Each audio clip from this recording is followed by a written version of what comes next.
Good morning, Mommy. Tutulong ako sa kitchen, ha? Ako nang magluluto ng parmesan cream pasta. Nakangiting sabi ni Selena habang nag-aayos ng apron. Napangiti ang kanyang ina na si Claudine at hinalikan siya sa pisngi. Okay, sarapan mo, since yan lang naman ang masarap na kaya mong lutuin. Napasinghap si Selena. Mommy, masyado mo akong minamaliit. Kaya ko rin magluto ng masarap.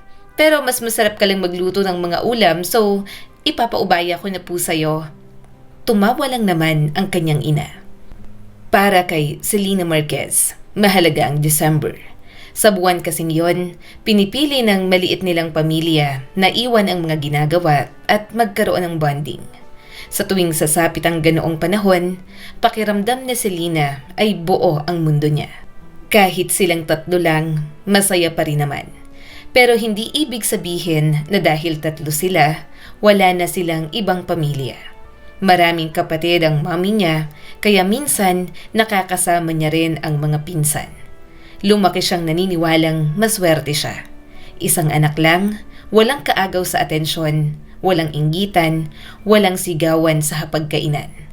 Tahimik ang bahay nila, ngunit hindi malamig dahil lumaki siya na nararamdaman ang pagmamahal ng kanyang mommy at daddy. Kahit sobrang busy nila at kahit adult na si Selena, gabi-gabi ay sabay-sabay pa rin silang kumakain.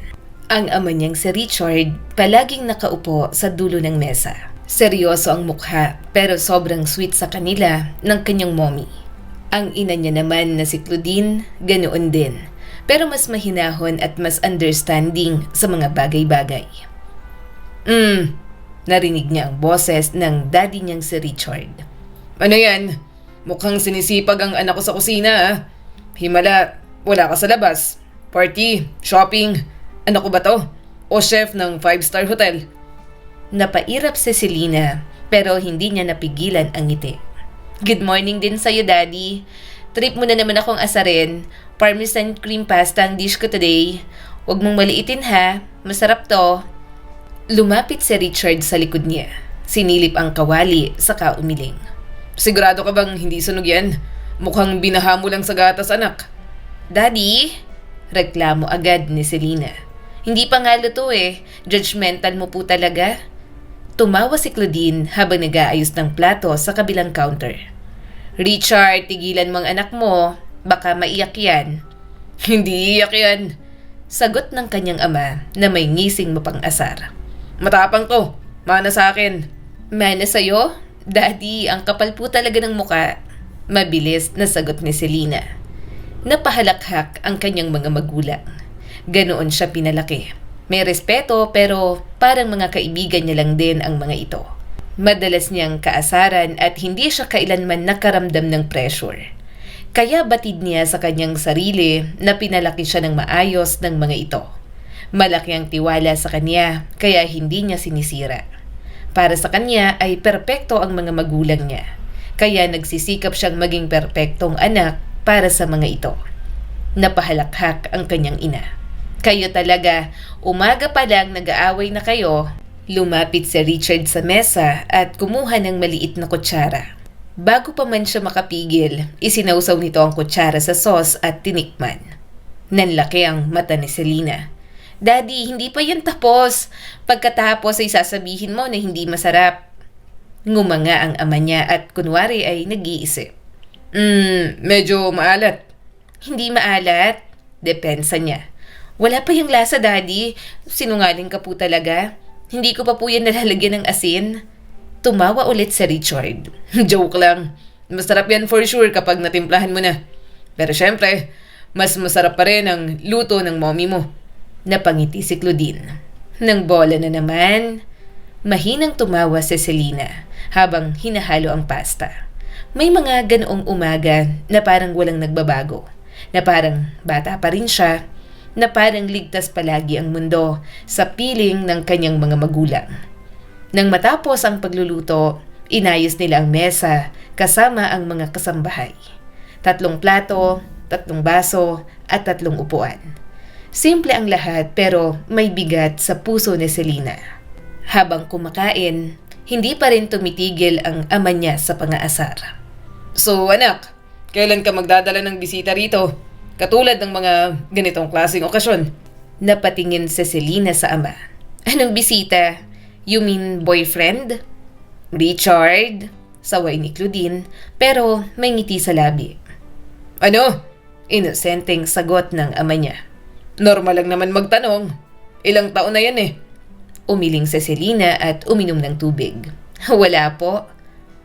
Wala. Taas kilay na tanong ni Richard. Sigurado ka? Opo, matatag niyang sagot. Wala. Nagkatinginan ang mga magulang.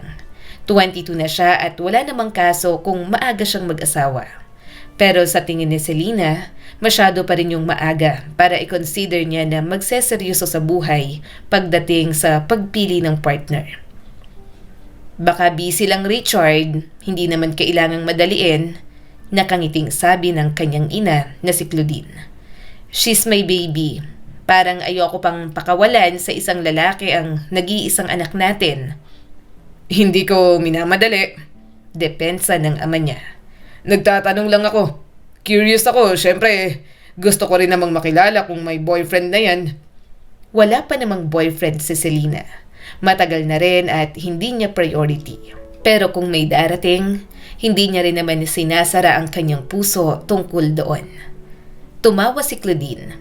Naalala mo ba, Selena? Nung high school ka pa lang, halos kada taon may bago kang crush. Mommy? Namula si Selena nang maalala ang immaturity niya pagdating sa love noong bata pa. Oo. Dagdag ni Richard at tila mas lalong ginanahan. Yung una, yung varsity player. Ano ngang pangalan? Hindi ko maalala. Mabilis niyang sagot. Si Mark. Sigaw ng ama niya. Yung laging naka-jacket kahit mainit.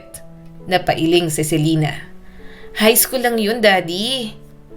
Tapos yung pangalawa, patuloy ni Richard. Yung honor student, tahimik pero mukhang mayabang. Hindi siya mayabang. Depensa naman ni Selena. Kasi lahat naman ang naging boyfriend niya, palaging may hindi nasasabing maganda ang kanyang ama. Mahiyain lang. Tapos yung pangatlo, dagdag pa ni Richard. College na to mukhang seryoso. Pero masyadong seryoso. Parang laging pupunta sa thesis defense kung makasagot sa akin. Napabuntong hininga si Selena. Pwede ba, wag na natin pag-usapan? Bakit po ba inuungkat niyo pa yung past ko? Tumawa si Claudine at hinaplos ang kamay ng kanyang anak. Anak, sorry. Natutuwa lang naman ang daddy mo na alalahanin. Kasi hindi kami nag-aalala kahit nagkaroon ka ng mga relasyon noon. Alam naming maingat ka. Tumango si Richard at biglang naging seryoso. Oo, alam namin ang disiplina mo. Hindi ka basta-basta nagpapadala sa mga lalaki. Kaya kapag may boyfriend ka, hinahayaan ka namin, Selena. Napatingin si Selena sa ama niya. Batid niya yon sa kanyang sarili. Ang pag-iingat niya ay para rin naman sa kanya. Ayaw niyang may mga bagay na pagsisihan kung masyado siyang naging mapusok noon. At kahit 3 pa yan, patuloy ni Richard. Wala akong masasabing masama dahil alam kong hindi ka magpapaloko at hindi mo ibinibigay ang sarili mo kung kanino lang. Kaya walang sino mang lalaki ang basta-basta lang ang makakakuha sa'yo. Ngumiti si Claudine. Tama ang daddy mo. Ikaw ang prinsesa namin. Napangiti si Selena. Grabe kayo. Bakit naman ang drama nyo? Tumawa si Richard. Totoo ang mga sinasabi namin, anak. At kahit sino pang dumating sa buhay mo, kailangan niyang patunayan na karapat-dapat siya. Tumango si Selena. Alam ko po. At may tiwala kami, dagdag ni Claudine. Napipiliin mo ang tama para sa'yo. Napangiti si Selena at muling tumingin sa mesa. Sa 2 taong naging buong mundo niya. Sobrang swerte niyang bata noon dahil ligtas minamahal at pinoprotektahan siya. At hindi niya alam na sa likod ng katahimikang yon, may mga katotohanang unti-unti nang nag-aabang na sumira sa perpektong umagang iyon. Isang gabi, hindi agad nakatulog si Selena ng gabing yon. Kauuwi niya lang galing sa mga party ng pinsan niya sa mother side. Medyo may hangover pa nga siya sa gathering na nangyari. Nakakaramdam siya ng gutom, kaya lumabas na muna siya para maghanap ng makakain. Hanggang sa may narinig siyang isang impit na hikbi. Natigilan si Selena. Akala niya ay guni-guni lang. Pero sinundan yon ng mahinang boses. Talagang may umiiyak at hindi lang basta umiiyak, kundi iyak ng mommy niya. Huminto siya sa tapat ng pintuan ng study room. Bahagyang nakabukas at may ilaw sa loob. Nasilip niyang nandoon ang kanyang mommy at daddy. Hindi ko alam kung hanggang kailan ko to kakayanin. Umiiyak na sabi ni Claudine. Nanlamig ang batok ni Selena. Claudine, please. I'm sorry. Sagot ng kanyang ama at halatang nagmamakaawa. Please? Napatawa si Claudine ng mapakla. Yan lang bang masasabi mo? Parang tumigil ang mundo ni Selena. Hindi siya gumalaw at hindi huminga. Hindi niya maintindihan kung ano ang pinag-uusapan ng kanyang mga magulang. Pero ramdam niyang hindi yun maganda at napakabigat para sa mga ito. Hindi mo ba naiisip kung anong ginagawa mo sa pamilya natin? Patuloy ng mami ni Selena. Sa anak natin. Hindi lang ako ang sinaktan mo kundi si Selena. Pinigo mo kami. Wala kang karapatan. Wala kang karapatang iparamdam sa akin to. Tapos hindi mo pa kaya kung diretsuhin tungkol sa katotohanan? May nararamdaman ako. May kutob ako at hindi ako manhid para makaramdam ako na walang mali. Hindi na narinig ni Selena ang sagot ng kanyang daddy. Parang may humarang sa tenga niya hanggang sa sunod niya nalang narinig ang boses ng kanyang ina. Pinagtaksilan mo kami. Parang may humampas sa sikmura ni Selena. Napaatras siya at napakapit sa dingding. Hindi na siya nakinig pa. Hindi niya nakinaya. Tahimik siyang bumalik sa kwarto, isinara ang pinto, at dahan-dahang dumulas pababa hanggang maupo sa sahig. Niyakap niya ang mga tuhod niya at hindi makapaniwala sa kanyang mga narinig. Hindi pwede. Nagtaksi lang daddy ko. Daddy niya yon, ang lalaking nagsabing prinsesa siya. Ang lalaking nagsabing walang lalaking karapat-dapat para sa kanya. Hindi pwedeng siyang dahilan ng pag-iyak ng mommy ko. Kinabukasan, parang walang nangyari. Nag-almusal sila na parang normal. Tahimik si Claudine, pero alam niyang may dinadala ito base sa mga namumugtong mga mata. Ngumingiti pa rin pero hindi umaabot sa mata. Sa Richard naman ay mas maingay, mas maraming biro, mas maraming kwento, na parang pilit tinatakpan ng katotohanan ng tila ayaw sabihin sa kanya ng mga ito. Papasok ka na sa work mo? Tanong ng kanyang ina. Marahan siyang tumango at humalik dito. Yes, mommy. Kailangan ko na pong umalis. Mag-ingat ka sa pagmamaneho, anak. Saad ng kanyang ama. Sandali siyang hindi nakasagot, pero nagsalita rin naman siya. Thanks, Daddy. Ikaw din po, ingat ka sa pagpunta sa office. Pero nang makaalis siya, hindi niya maalis ang bigat na nararamdaman. Hindi niya makompronta pero alam niyang sa mga susunod na araw, baka sumabog na siya.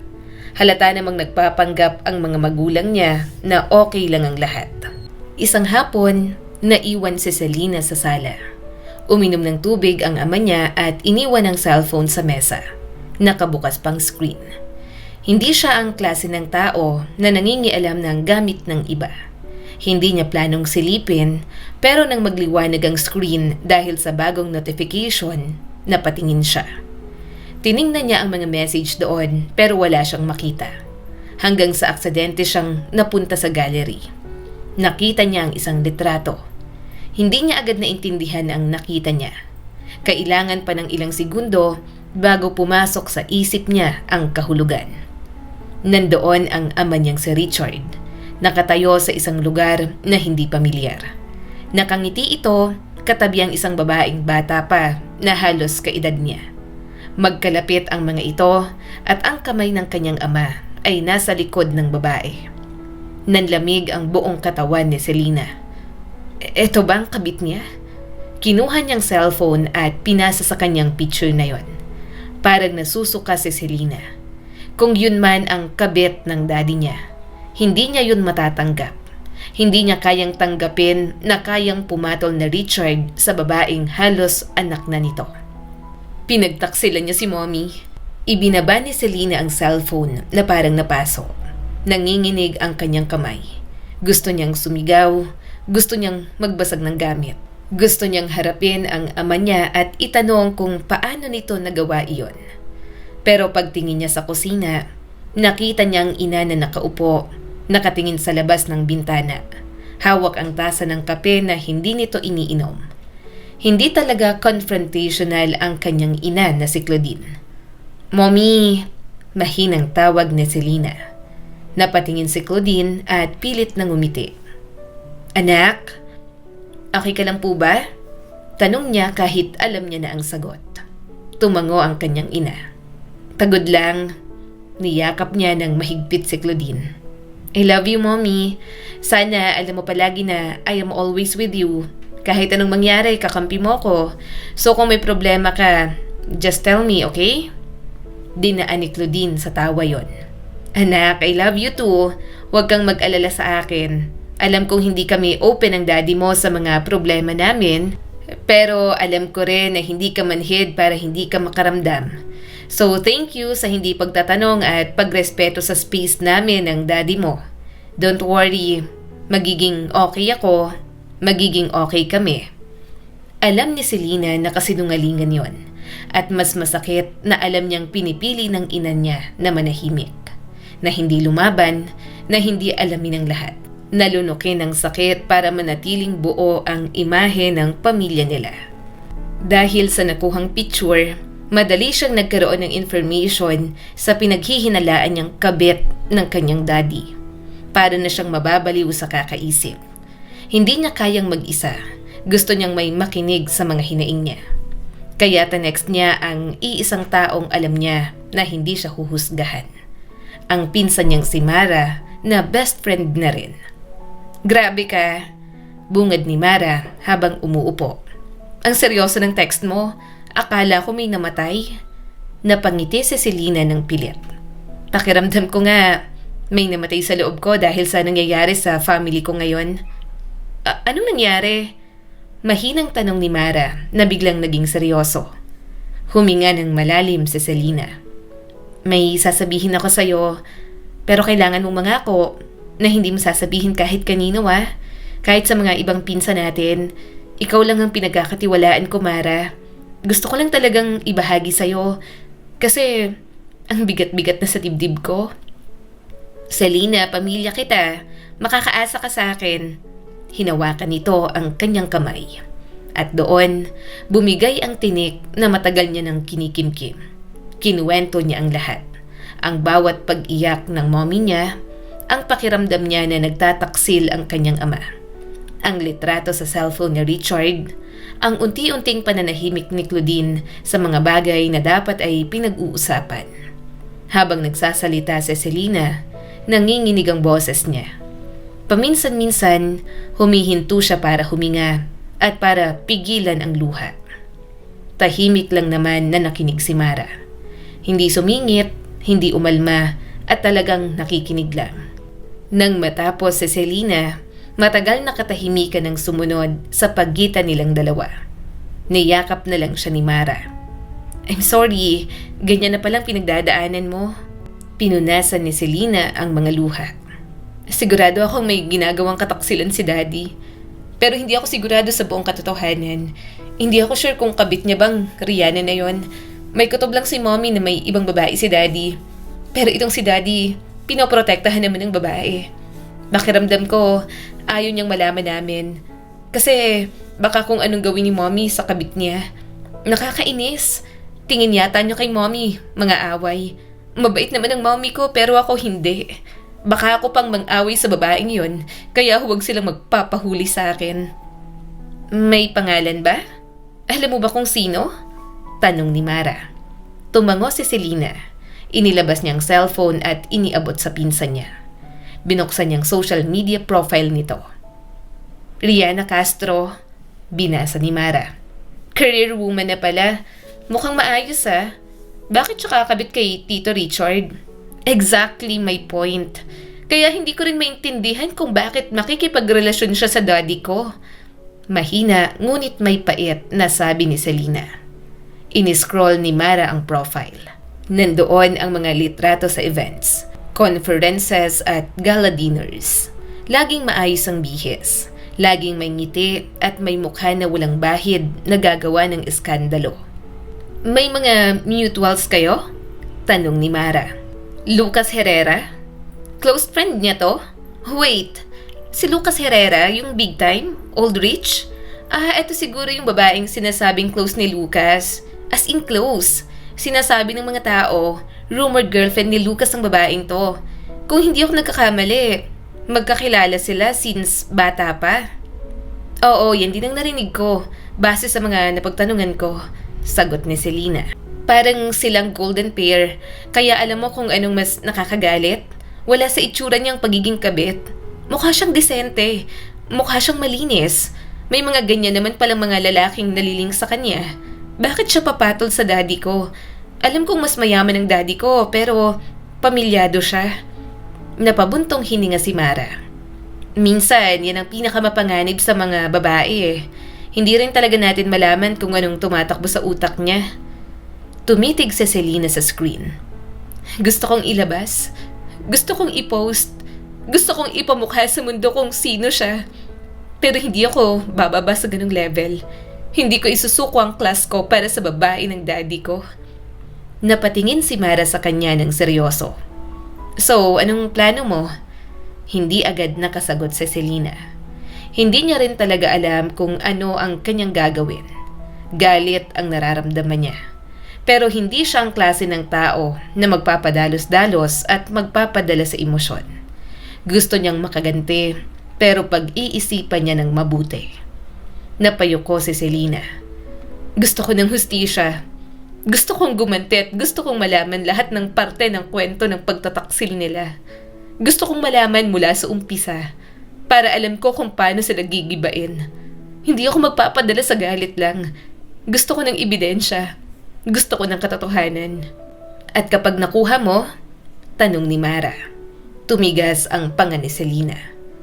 Kapag sigurado na ako, hindi na ako magdadalawang isip na ipahiya ang babaeng yon. Homewrecker siya, kaya deserve niya na mapahiya. Inilapag niya ang cellphone sa mesa at huminga ng malalim. Gumawa si Selena ng pangako sa sarili niya. Kung totoo man na nagtataksil ang kanyang daddy at ang babaeng yon ang kalandian nito, gagawa siya ng paraan para ibalik ang sakit na pinaparamdam nito sa kanya at sa mami niya na si Claudine. Hindi mangmang si Selena. Alam niya yon mula pa lang sa simula. Mula nang makita niya ang pangalan ni Rihanna Castro na parang walang bahid ng kasalanan sa social media. Alam niyang kung gagalaw siya ng padalos-dalos, hindi si Rihanna ang tatamaan. Kilala ka niya? Mariing sabi ni Mara habang nasa kwarto ni Selena. Parehong nakaupo sa sahig at may laptop sa pagitan nila. Anak ka ni Richard Marquez. Hindi siya mangmang para hindi maghinala. Tumango si Selena. Kaya hindi ko siya pwedeng lapitan. Hindi pwedeng diretso. So, paano? Tanong ni Mara. Pinagmasdan ni Selena ang screen sa mga larawan ni Rihanna sa events, gala, business launches. Sa bawat litrato, iisa ang halos palaging kasama. Isang lalaking matangkad, maayos ang postura, at laging seryoso ang mukha. Si Lucas Herrera. Siya, mahina ngunit tiyak na sabi ni Selena. Si Lucas Herrera, siyang target ko. Pakiramdam ko marami akong impormasyon na makukuha sa kanya. Lucas? Napataas ang kilay ni Mara. Big fish yan. I don't think na madaling makakalapit sa isang yan. Out of reach yan. Pero sa bagay, hindi natin masasabi. Ayon sa mga kakilala ko, playboy yan. Para lang daw tissue kung magpalit ng babae. Mas lalo nilang sinuri ang mga impormasyon. Hindi maingay si Lucas sa social media. Halos wala itong personal na posts. Karamihan ay balita tungkol sa acquisitions, resort openings, partnerships. Wealthy, private at untouchable kung tawagin ng mga tao. Multiple resorts, binasa ni Mara. Hotels, real estate, shipping at kung ano-ano pa. May ganitong lalaki naman pala si Rihanna. Pumatol pa kay Tito Richard. Hindi ko sure kung may relasyon sila ni Lucas, pero sa mga photo pa lang, parang meron. Napangisi si Selena. Iniisip ko na kung gusto niya tong si Rihanna. May alam kaya siya sa mga ginagawa nito? Kasi kung gusto niya yung si Rihanna, sa ganyang klaseng lalaki, sa tingin mo, papayag siya na yung girlfriend niya may ibang lalaking kinakalantari? Kaya feeling ko, hindi totoo yung rumors tungkol sa pagiging boyfriend niya kay Rihanna. Siguro, sobrang close friends lang sila. Sa limitadong alam niya, naging simbolo si Lucas ng lahat ng ayaw niyang mundo. Mukhang inosente, pero hayok sa mga bagay-bagay. Mga lalaking kayang itago ang kasalanan sa likod ng boardrooms at charity events. Mga lalaking hindi nadudungisan kahit may nasasaktan. At kung may alam si Rihanna, patuloy ni Selena. Malamang alam din niya. O baka mas higit pa, dagdag ni Mara. Baka siyang nagpaprotekta, kaya kahit kumabit ang babaeng yan, hindi na e-expose ng malala. Tumahimik si Selena. Ang ideyang yon ay mas lalong nagpaigting sa galit niya. Hindi niya kayang lapitan si Lucas. Ayaw niyang pasukin ang mundo nito, pero gagawin niya ang lahat para makakuha ng impormasyon sa babae ng kanyang ama. Hanggang sa may dumating na email. Isang umaga, habang nagkakape siya, nag-vibrate ang kanyang cellphone. Hindi niya agad pinansin. Akala ni Selena ay spam lang yon. Pero nang makita niyang subject, napaupo siya ng diretso. Congratulations! Application update, Herrera Group of Companies. Nanlamig ang kamay ni Selena. Binuksan niyang email at binasa ng maigi. We are pleased to inform you that you have been selected for the Marketing and Communications Associate position. Parang hindi siya humihinga. Hindi niya matandaan kung kailan niya ipinasa ang application na yon. Hindi niya na matandaan. Ilang linggo nang nakalipas, random job listings at walang inaasahan. Isa lang sa maraming pinasahan niya ng application. Bago niya pa kasi malaman ang problema ng kanyang mga magulang, nagbabalak na siyang magtrabaho sa ibang company para makagain ng experience. Pero ngayon, ganoon siya kadaling natanggap sa Herrera Group na mismong company ni Lucas Herrera. Parang may mabigat na kamay na humawak sa balikat niya sa halip na matuwa na may bago siyang trabaho. Sa unang araw niya sa Herrera Group, pakiramdam ni Selena ay pumapasok siya sa ibang mundo. Habang hinihintay niya ang HR, palihim siyang nagmamasid sa paligid. Miss Marquez, tawag ng HR officer.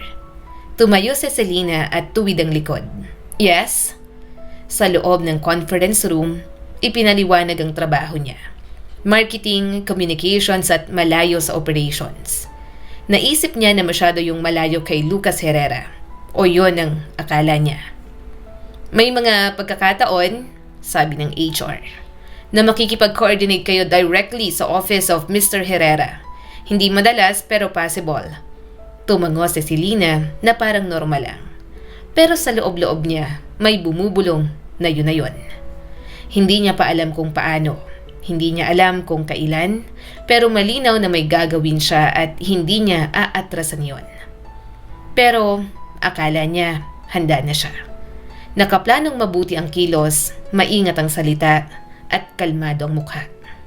Pero nang bumukas ang pinto ng conference room at pumasok si Lucas Herrera, nabura lahat ng rehearsal sa isip niya. Matangkad ito, hindi pilit ang tindig. Parang ito ang tipo ng lalaking hindi kailangan magpakitang gilas dahil alam nitong kaya nito ang lahat. Good morning! Mababa ang boses na sabi ni Lucas.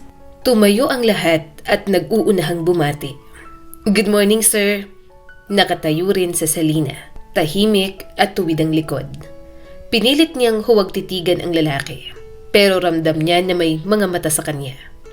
Please, sit, sabi ni Lucas habang umuupo sa dulo ng mesa. Nang magsimula ang meeting, nagsalita ang department head tungkol sa updates, projects at mga deadlines. Napatingin si Selena kay Lucas na tahimik, nakasandalang at nakikinig. Bahagyang nanlaki ang mga mata ni Selena nang magtagpo ang kanilang mga paningin. Pinapaalala niya sa kanyang sarili na huwag mataranta. Boss niya lang naman si Lucas. Tagapagmana rin naman siya. Nandoon lang sa Selena para sa ibang experience at sa mga plano niya. Hanggang sa dumating ang kanyang turn. Marketing Communications Proposal, sabi ng department head. Prepared by our new associate, Miss Selena Marquez. Tumayo siya at huminga ng malalim. Good morning. This campaign focuses on... Nagsimula na siyang magpaliwanag. Nakikinig naman ang mga kasama niya sa conference room. Pero ramdam niya ang mabigat na titig ni Lucas sa kanya. Kaya yon at talagang napapatingin siya. Marquez, Sabi ni Lucas at bahagyang nakangiti. interesting. Are you related to Richard Marquez? Parang may pumutok sa loob ng ulo niya. Ramdam niyang napatingin sa kanya ang lahat. Yes, sagot niya matapos ang ilang segundo. He's my father. Baka nagtataka kayo, bakit ako nandito? Even we have companies to handle. Well, gusto ko lang ng new experience at magtrabaho sa ibang company. Sabi ni Lucas At marahang tumango. Please continue. Muntik na siyang mapairap. Naiinis siya sa mga komento ni Lucas. Napaka-unprofessional para sa kanya. Pero titiisin niya yon para makuha ang loob nito. Maging close sila at may malaman siya tungkol sa babae ng kanyang daddy. Tinapos ni Selena ang presentation ng maayos. Kahit nanginginig ang loob niya, hindi siya nagkamali. Hindi siya nagpakita ng emosyon. Pero ramdam niyang sinusuri siya ni Lucas Herrera. Parang predator na bigla na lang manununggab sa kanya. Nang matapos ang meeting, nagsitayuan na ang lahat. Miss Marquez, Tawag ni Lucas bago pa siya makalabas. pwede ka bang magtagal muna sandali? Naniga siya pero nagpakita siya ng matamis na ngiti. Oo naman sir. Lumabas ang iba. Nang isinara ang pinto, biglang masyadong tahimik ang kwarto. Tumayo si Lucas at lumapit sa kanya.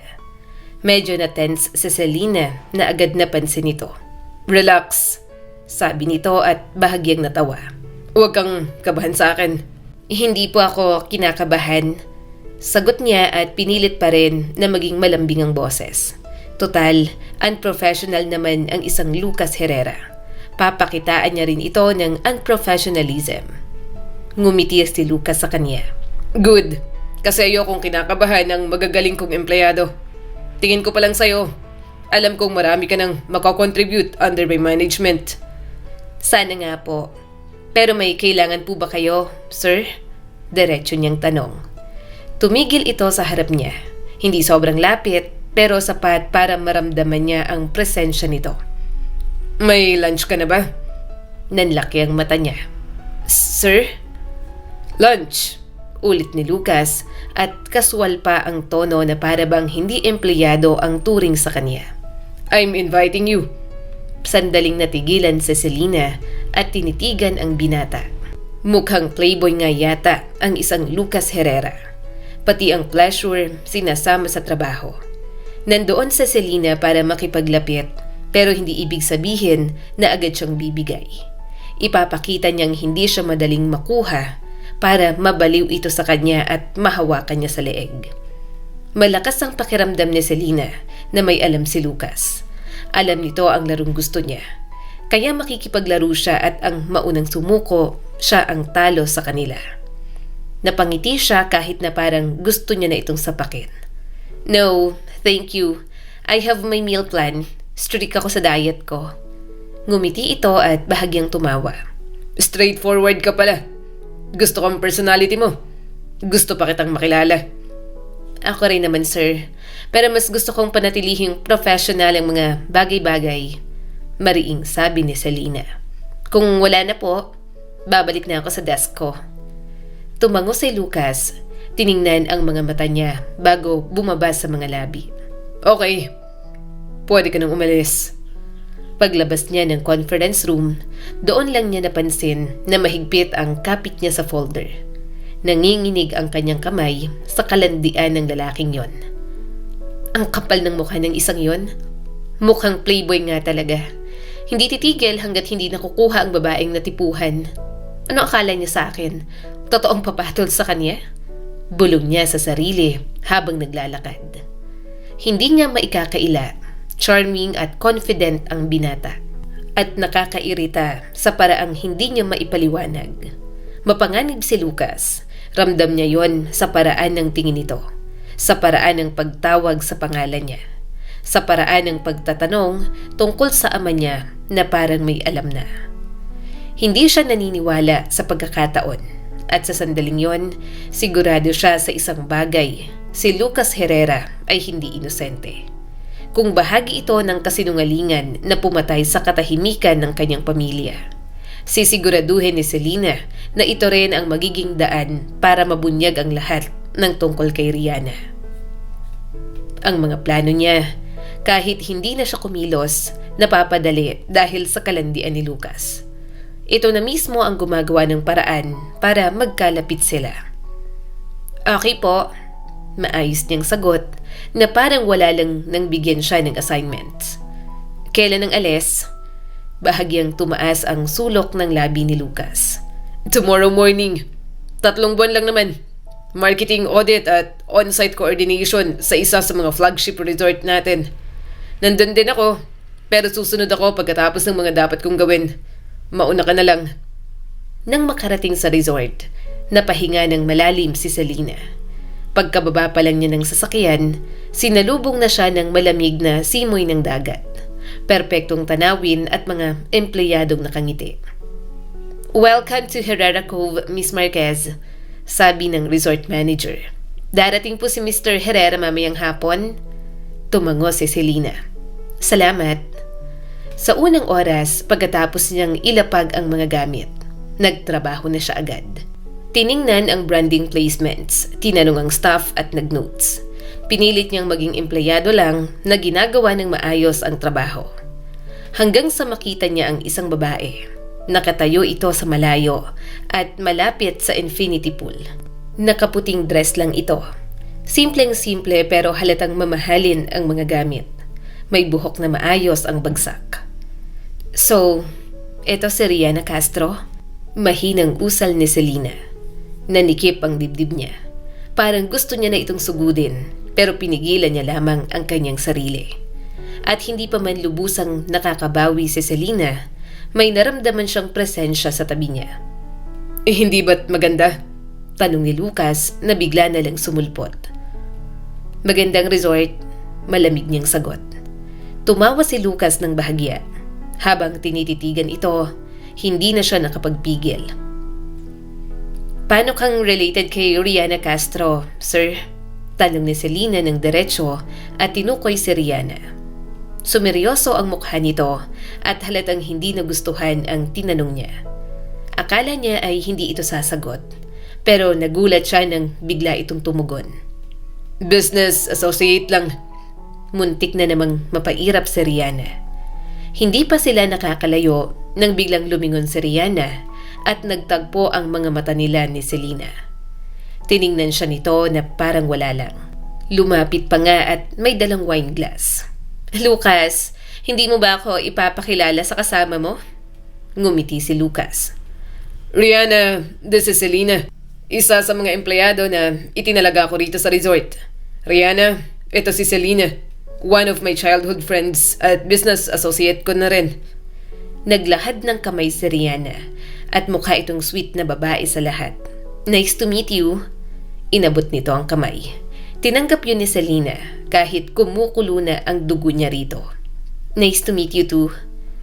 Kinagabihan, may maliit na gathering sa resort at nandoon ulit si Rihanna. Palagi itong malapit kay Lucas. Hindi hawak ang kamay, hindi dikit ang katawan, pero laging nasa circle. Parang sanay sa tabi nito at parang may karapatan. Umiwas na lang siya ng tingin. Bago pa ang lahat, ewan niya ba, pero pakiramdam niya ay nakikipaglaro din ang mga ito sa kanya. Parang pare-pareho silang naghihintay sa mga gagawin ng bawat isa. Sa tingin ko, may alam silang pareho. Alam nila pareho na anak ako ni Richard Marquez. Parang alam nilang sadya ako sa kanila. sabi ni Selena nang tumawag siya kay Mara. Seryoso ka ba dyan? If that's the case, umalis ka na lang dyan, Selena. Baka pagtulungan ka pa ng mga yan. Umiling siya kaagad. No, nasimulan ko na to kaya gagawin ko na. Titingnan ko lang kung anong plano nila sa akin. And that Lucas Herrera? Kumukulo ang dugo ko sa kanya. He's unprofessional. Halatang nakikipag-flirt sa akin kahit empleyado niya ako. Hindi ko alam kung sila rin na Rihanna. Close sila pero parang wala namang something special. Ang alam ko lang, I feel like kinukonsente niya pa si Rihanna na maging kabit ng daddy ko. At kung napatunayan kong tama ako, isasama ko siya sa ganti ko. Mga wala naman silang kwenta. Nang matapos ang tawag, napahinga na lang siya ng malalim. Tuloy pa rin ang mga plano niya. Kung nakikisakay ang mga ito sa kanya, ipapakita niyang clueless siya. Hindi siya uuwi ng walang nalalaman. Hindi siya uuwi ng walang nasisira. Nagising sa Selena kinabukasan na may malinaw na layunin. Si Rihanna ang sadya niya, pero mukhang alam nito kung kailan lalapit at kailan iiwas. Si Miss Castro po? Si check out early this morning, ma'am. Saad ng isang staff sa kanya. Kumunot ang noo niya. Okay, thank you. Habang tumititig siya sa dagat mula sa terrace, ramdam niyang frustration na unti-unting umaakyat sa dibdib niya. Kung kailan handa na siyang magmasid ng mas malapitan, saka naman nawala ang target niya. At mas lalong lumala ang sitwasyon dahil si Lucas parang pumalit sa espasyong iniwan ni Rihanna. Join me for lunch, sabi nito bandang tanghali. May kailangan pa po akong tapusin, sagot ni Selena. Kaya ko namang maghintay, sagot ni Lucas. Nandoon sa Selena, wala si Rihanna pero kailangan niyang gawin ng trabaho at makisama kay Lucas. Pinasok niya yon kaya paninindigan niya. Sa mga sumunod na linggo at mga buwan, paulit-ulit ang eksena. Si Lucas ang kausap niya sa site inspection. Si Lucas ang nagtatanong ng opinyon niya. Si Lucas ang laging nariyan at wala pa rin si Rihanna. Ni anino nito, hindi niya na nakita at pakiramdam niya ay siya na ang napaglalaruan ng mga ito. Sa isang punto, hindi na napigilan ni Selena ang sarili. Sir, nasaan po si Miss Castro? Bigla niyang tanong habang naglalakad sila sa tabing dagat. Sandaling tumahimik si Lucas. Bakit mo tinatanong? Curious lang po, sagot ni Selena at pinanatiling neutral ang tono. Ngumiti si Lucas pero hindi umabot sa mata. May iba siyang priorities na kailangan niyang asikasuhin. That's why hindi siya nagtatagal dito. Close po ba kayo? Tanong niya ulit. Huminto si Lucas at hinarap siya. Ang dami mong tanong. Kailangan ba natin talaga siyang pag-usapan? Tumigil siya at mataman itong tiningnan.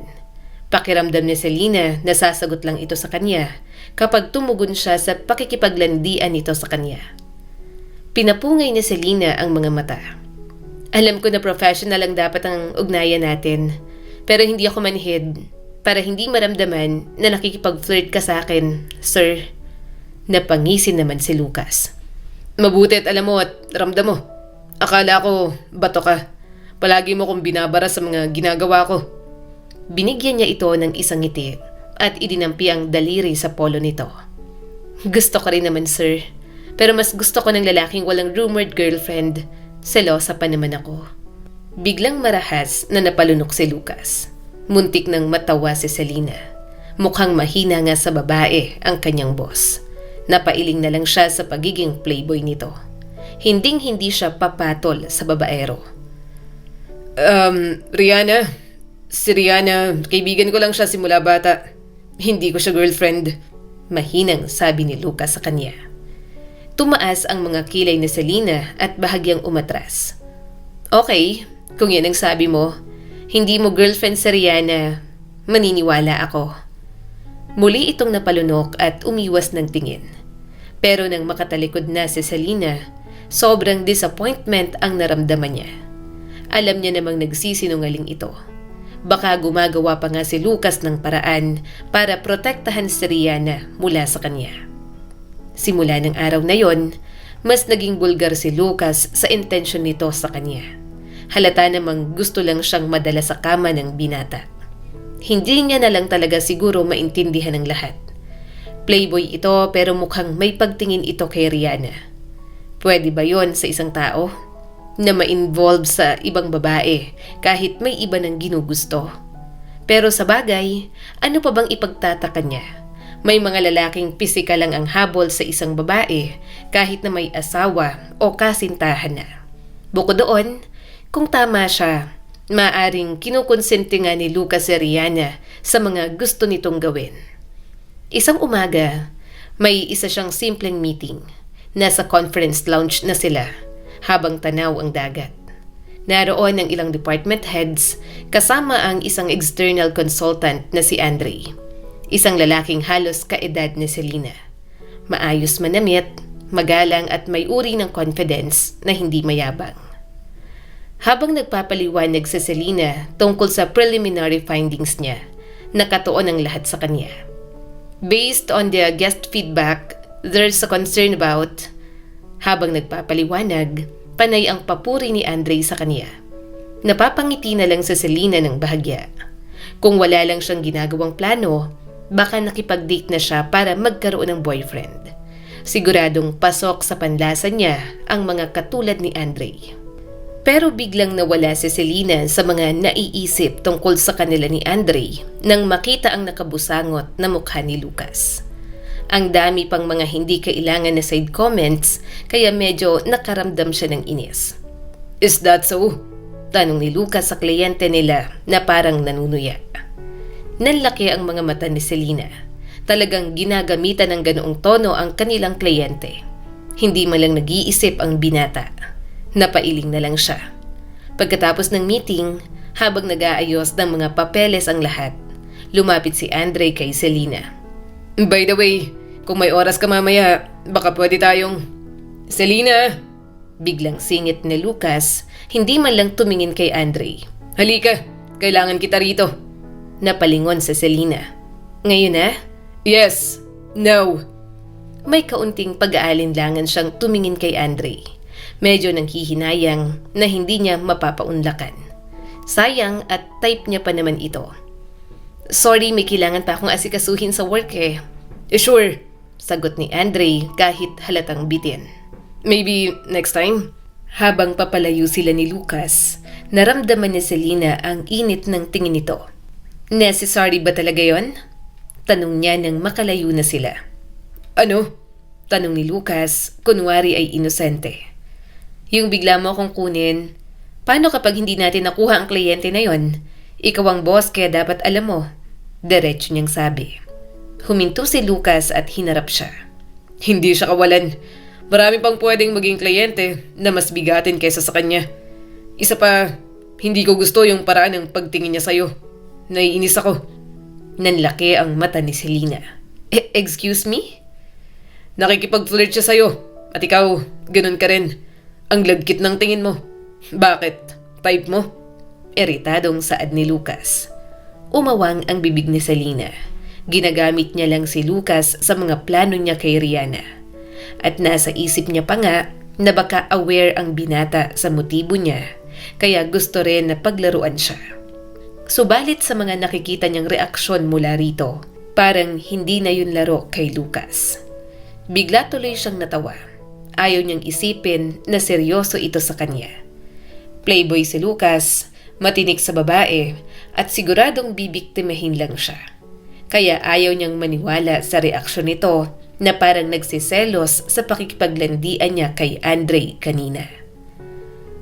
Anong pinagkaiba mo sa kanya, sir? Diretsong tanong ni Selena. Ikaw nga na boss ko nakikipaglandian sa akin.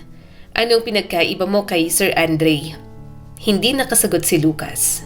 Umiwas lang ng tingin at halatang iritado pa rin. Mahina na lang na tumawa si Selena. Alam niyang wala itong maiisagot dahil sobrang babaero nito at katawan lang naman ang habol sa kanya. Tumikhim sa Selena. Anyway, I don't think nakikipaglandian sa akin si Andre. Compared to you, sir, mas professional pa nga siya. Bumaling muli sa kanya si Lucas. Nakakainsulto ka. Huwag mo kong ikumpara sa kanya.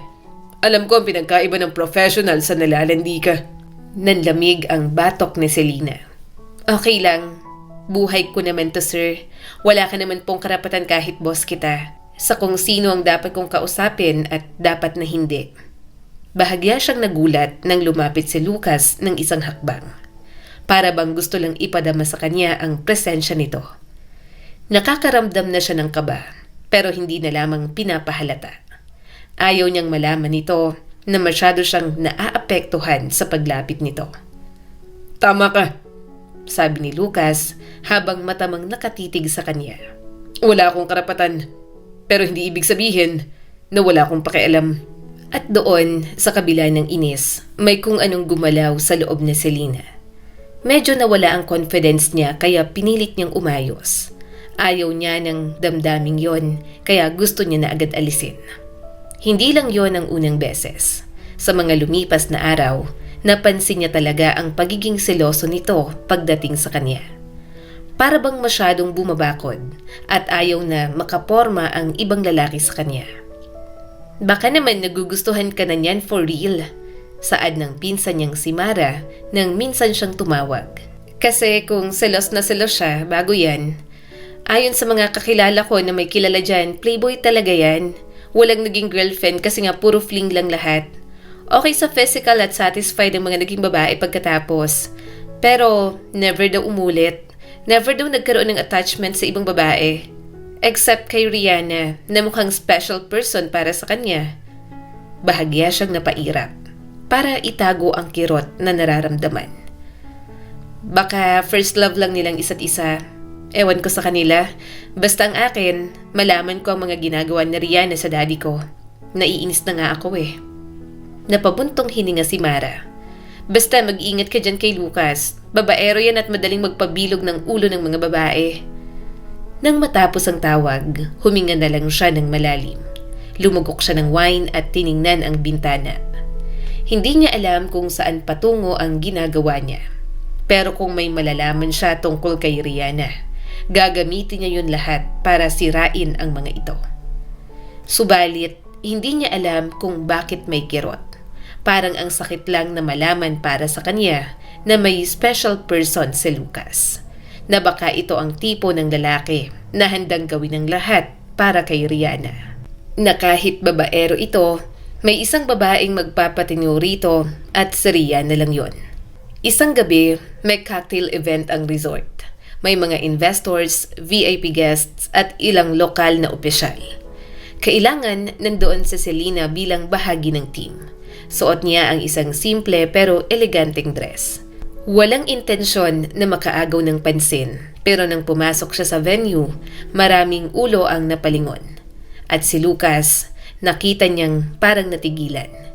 Lumapit ito sa kanya, hawak ang isang baso ng alak. Hindi mo sinabi sa akin na ganyan ang bihis mo.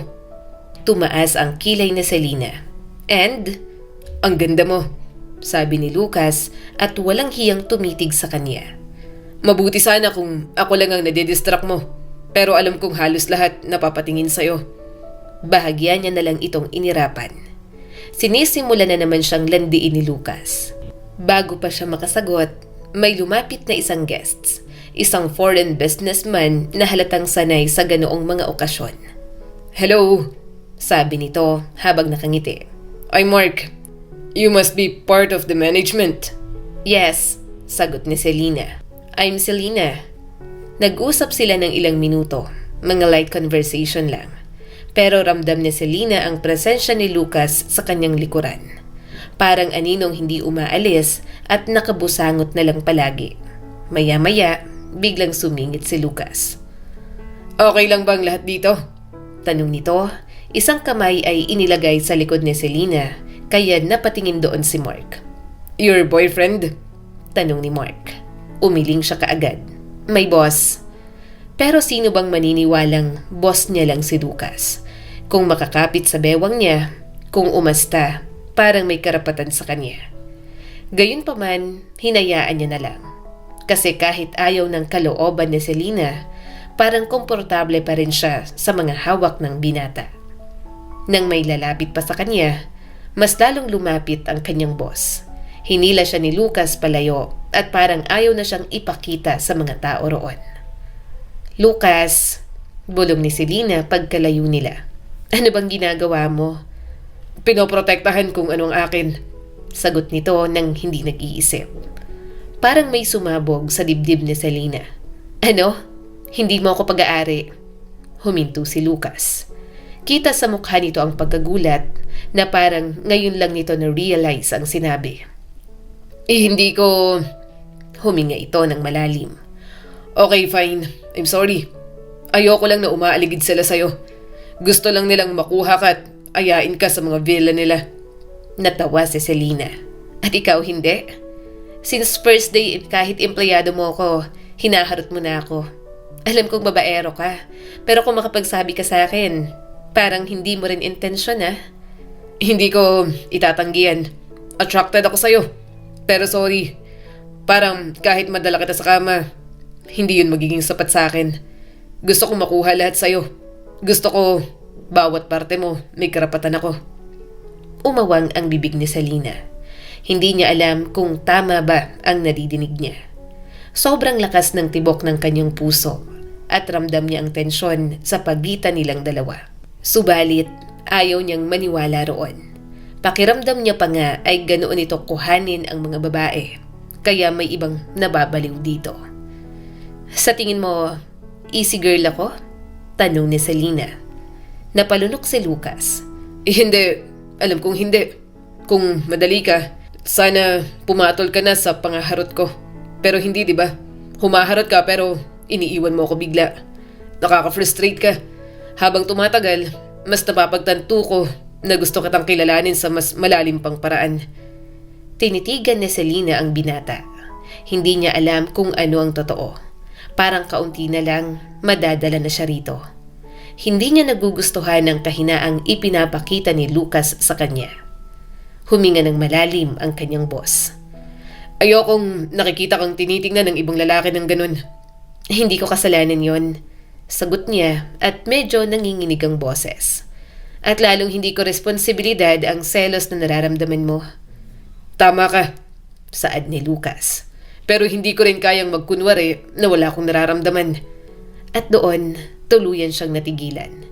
Para bang hindi na laro ang lahat. Hindi na basta landian lang. Mabigat na ang mga salita nito at yon ang mas delikado para kay Selena.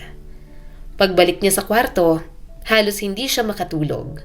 Nakahiga siya, nakatitig sa kisame at paulit-ulit na iniisip ang mga sinabi ng binata kanina. Ang selos ni Lucas, ang paraan ng pagtingin nito, ang boses nitong biglang nagiging malambot kapag sila lang. Lahat ng yon, gusto niyang isipin na pagpapanggap lang. Pero bakit may bahagi sa kanyang nadarama na totoo na ang lahat ng yon? Unti-unti nang napapansin ni Selena ang pagbabago sa sarili niya at kinamumuhian niya yon. Focus, bulong ni Selena sa sarili habang nakatayo sa terrace ng villa. Hindi ka nandito para sa kanya. Pigilan mong sarili mong mahulog sa kanya. Babaero ang lalaking yun at tuta lang siya na riyan. Pinikit niya ang mata. Pilit binabalikan ng dahilan kung bakit siya sumabak sa mundong yon. Pero sa bawat pagpikit niya, si Lucas ang nakikita niya. Isang gabi, nang muli silang magkasama, may power interruption sa ilang bahagi ng resort. Nagtungo si Selena sa main villa para mag-check ng reports. Pagpasok niya sa living area, naroon si Lucas. Nakaupo sa sofa at may hawak na isang baso ng alak. Mukha kang pagod. Pwede naman na magpahinga ka muna, sabi ni Lucas sa kanya. Maupo ka muna. Wala pang kuryente sa villa mo. Lalamukin ka lang doon. Umupo siya sa kabilang dulo ng sofa. Tahimik silang dalawa sandali. Tanging ang alon sa labas at ang mahina nilang paghinga ang maririnig. Alam mo, biglang sabi ni Lucas. Hindi ka ganyan nung una. Napatingin sa Selena. Ha? Ngumiti si Lucas ng mapait. Akala ko, type mo ko, na nilalandi mo ko. Bakit ngayon, parang ako ang hindi mapakali? Parang ako yung naghahabol at nag-aasam. Lumakas ang tibok ng puso ni Selena. Hindi ko alam kung anong sinasabi mo. Bakit mo ba ako iniiwasan? Tanong ni Lucas at mas seryoso na. Hindi agad siya nakasagot. Totoong iniiwasan niya nga ito. Ayaw niya muna itong makita habang naguguluhan ng kanyang isip at damdamin. Bukod doon, si Rihanna naman talaga ang target niya at hindi ito. Wala rin siyang malaman tungkol kay Rihanna mula kay Lucas. Dahil palaging mabilis na nililihis ng binata ang topic kapag napapag-usapan nila. Hindi kita iniiwasan, sagot niya rito. Nilalagay ko lang sa lugar ang mga bagay na dapat ay nasa lugar nila. Ano bang lugar ko sa'yo? Bahagyang nagmura si Lucas at napapikit. Lagot na. Hindi ko na hawak to. Saglit niya itong tiningnan. Hindi niya alam kung saan ito malalagot. Pero ayaw niyang magkaroon ng pakialam. Kasi batid ni Selena na masasaktan lamang siya pagdating dito. Hindi ka nagtitiwala sa akin. Nararamdaman ko na iniisip mong puro kasinungalingan ang sinasabi ko. Na isa lang akong walang kwentang playboy sa'yo. Sabi ni Lucas at lumagok muli ng alak. Natawa ng mapakla si Selena. Babaero ka naman talaga. Tumahimik si Lucas. Sandali itong natulala at parang malalim ang iniisip. Sa tingin mo ba kaya ko magbago? Biglang tanong nito. Nanikip ang dibdib ni Selena. Hindi ko alam, ikaw lang naman ang makakasagot niyan. Lumapit ito ng dahan-dahan sa kanya. Nagtagpo ang mga mata nilang dalawa. Para bang may tanging katotohanang pareho nilang pilit iniiwasan. Gusto kita, Selena. Suminghap si Lucas at parang hirap pang huminga. Malala na to. Pakiramdam ko hindi na ako makakaahon. Ngayon ko lang naramdaman to. Hinawakan ni Lucas ang mukha ni Selena ng marahan. At parang tinatanong kung pwede. Hindi siya umangal, hindi rin siya umoo, pero hindi rin siya umatras. At sapat na yon para gumawa ng kilos ang binata sa kanya. Namalayan na lang niya na magkadikit ang kanilang mga labi. Puno ng tensyon na matagal na nilang kinikimkim. Hindi malinaw kung sino ang unang bumitaw sa katinuan sa kanila. Ang malinaw lang ng gabing yon, pinili ni Selena na huwag mag-isip sa kung ano ba talagang pakay niya sa lahat ng yon. Nagising sa Selena kinabukasan sa liwanag ng araw na sumisilip sa bintana. Naramdaman niya si Lucas na nasa tabi niya at nakayakap sa walang saplot niyang katawan. Marahan siyang pumikit. Gusto ni Selena na sampalin ang kanyang sarili. May mga naging boyfriend naman siya noon, pero kahit isang beses ay hindi niya ibinigay ang sarili. Pero nang si Lucas na alam niyang babaero at hindi sigurado kung totoo sa kanya, sobrang dali niyang naibigay. At alam niyang hindi yon dahil attracted lang siya. Malalim na ang nararamdaman niya. At natatakot siyang pagkatapos nun, mas lalong maging magulo ang lahat para sa kanyang buhay. Kaya bago pa ito magising, dahan-dahan siyang umalis sa kama. Hinanap niya ang mga damit at nagmamadaling magbihis. Ayaw niyang maabutan pa ng binata. Baka masaktan lang siya. Si Selena ang gustong makipaglaro, ang maghanap ng impormasyon, pero siya ang nahulog sa sarili niyang patibong. Siya ang nadala sa kama at natalo ng tuluyan. Bumaba si Selena sa unang palapag na may bigat ang bawat hakbang. Tahimik ang villa sa oras na yon, pero huminto siya sa may haligi nang makita niya ang pamilyar na babae sa dulo ng pasilyo. Rihanna? Usal niya sa pangalan nito. Diretso itong pumasok sa villa ni Lucas nang walang pag-aalinlangan. Parang alam na alam ang daan at parang may karapatan. Na parang ang lugar na yon ang uwian nito. Oh, nandito ka pala? May mapanuyang tawa ng dalaga sa kanya. Nagtagpo ang mga mata nila. Hindi umiwas si Selena. Kung may natiramang lakas sa kanya, yun ay ang dignidad na ayaw niyang ibigay. Ang tanging gusto niya, malaman kung ano ba talagang ugnayan nito sa kanyang daddy. So, nagkalapit na pala kayo ni Lucas? Saad ni Rihanna. Sa itsura mo ngayon, mukhang napasama ka na sa mga collection niya ng mga babae. Hindi mo siguro alam na ginagamit ka lang. Parang tinusok ang puso ni Selena. Huwag mo akong kausapin ng ganyan. Wala kang karapatan. At ginamit? Sure ka na ako ang ginamit? Baka kayo ang ginamit ko. Malakas na tumawa si Rihanna at halatang nang aasar. Mas gusto mo bang marinig ang totoo o manatili sa ilusyon? Dahil kung ilusyon, magaling ka ron. Nag-init ang batok na Selena. Shut up! Ang baba mo klase ng babae. Sinira mo ang pamilya namin. Kabit ka ng daddy ko. Namilog ang bibig ni Rihanna at muling tumawa. Oh, akala mo kabit ako? Grabe namang assumption yan. Napaka-brilliant, Selena.